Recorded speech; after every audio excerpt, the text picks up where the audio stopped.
That explains these incredibly complex geometric structures they built in Africa. Who knows how many thousand years ago? How the fuck did they do it? No one knows. No one has any good ideas. All the ideas suck. All of them are like ridiculous. And the structures are insane. Like, who did that? When did they do it? So, you know, they think somewhere around 2,500 years BC. But these guys are saying that you can't carbon date stone. This is all guesswork. And it's really possible that it could be way earlier than that. I mean, you don't mean like the Great Pyramid? Yes. They know who built the Great Pyramid, don't they? No, they don't. No, they definitely don't. No, there's archaeologists have attributed it to certain pharaohs, but there's a lot of problems with that. First of all, the Great Pyramids, they said they think they're tombs, right? Right. But there's no evidence that they're tombs. They've never found like pharaohs in them or anything. Yeah, aren't they? They're burial chambers. No. Those are different areas. That's not the pyramids. Not the pyramids themselves. The pyramids are so massive. There's 2,300,000 stones in the Great Pyramid. The Great Pyramid was the tallest building on Earth until like 1860, I think. It was something crazy like that, yeah. There's stones that were cut from a quarry that was 500 miles away. Like, they have no idea how they did that. No idea how they moved them. No idea how they got them through the mountains. They cut obelisks that were like thousands of tons. They moved them through the mountains and got them hundreds of miles away. They have no idea how they did that. They were probably very sophisticated, but in a different way than us.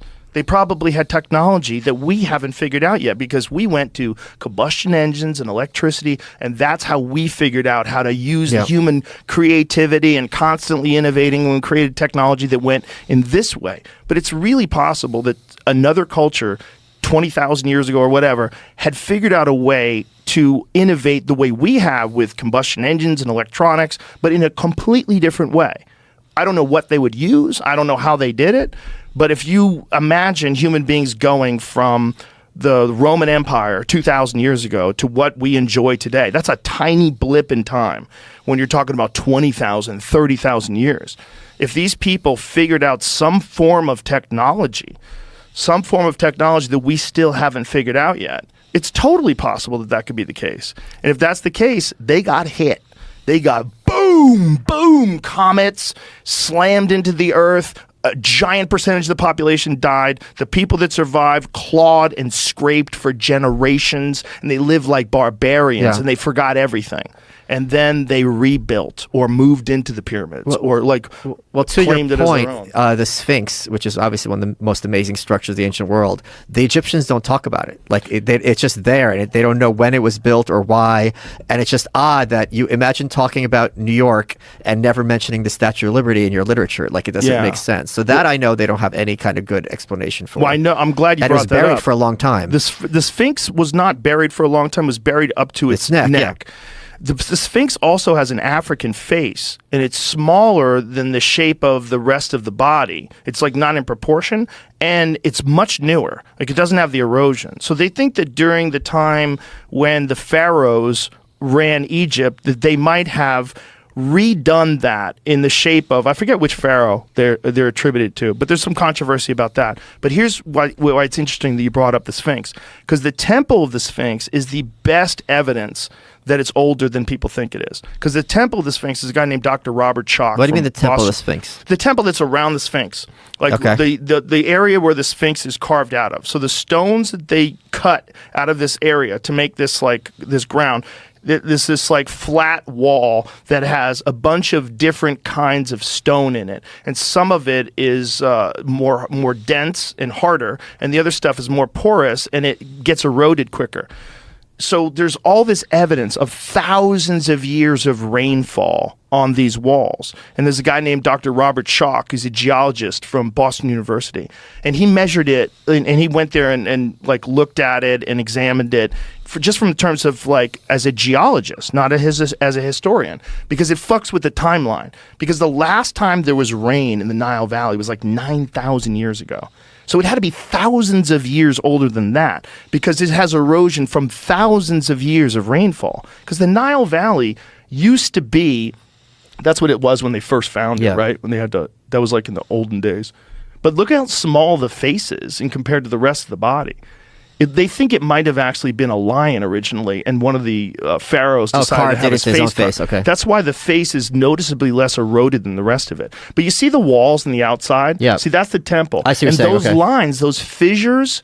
According to Dr. Robert Schoch, he says those lines are a clear sign of water erosion. He's like, you don't get that kind of erosion from sand and wind. He goes, the way there's like videos that describe it in cartoon form or in illustration form or images, but those type of fissures are only created with erosion from water, from thousands of years of rainfall. The problem with that is they think that that's 2,500 BC. So what he's saying is, no, it's thousands and thousands of years older than that. And we don't know who did it. We don't know what like, you're just looking at structures. Right. You're just guessing. I mean, they're educated guesses, but when people come along with opposing information or opposing ideas and theories about how it all went down, the archaeologists that have been teaching their version of ancient history, they're very rigid, and they don't want to accept like new ideas. They call them racist, or they'll call them racist. Yeah. Oh, they call Graham Hancock racist for talking what? about this. It doesn't make any sense. It's just they just throw that word at it like as if somehow or another redate. It's first of all, even if it's like 20,000 years ago, it's Africans. But Africans made the pyramids 100%. You know how I know? How? They're in Africa. Well, no, but I mean, if you're ascribing advanced civilization to Africans, that's pro-African. That's not anti-African. Exactly. That's what I'm saying. Like, none of it makes any sense. It's so dumb. It's maybe because he's a white man, who, by the way, is married to a brown woman. Okay. Beautiful woman who's amazing. But his wife, Santha. So, but the point is like, he's just talking about ancient history. None of it has to do with race or anything. He's just talking about human beings. Of course. And they'll come up with all sorts of like pseudoscience labels they put on it and misinformation. And they were telling him this forever. And the more time goes on, the more they find evidence that he's correct. It's happening over and over and over and over and over and over again, to the point where they've moved the dates of complex civilization all the way back to 12,000 years ago now because of Göbekli Tepe.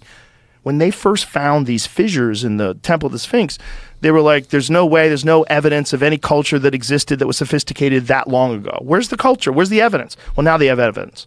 So it's like, because of Göbekli Tepe. What is that? It's a giant structure in Turkey that's like 12,000 years old. Okay. They know it was purposely covered. Someone buried it up. Someone like covered it 12,000 years ago. I guess they know that because the soil samples are uniform. Okay. Like, in terms of when so they do it wasn't just gradual over time. Exactly. Yeah. They're like, this is all the evidence that shows that this was probably covered.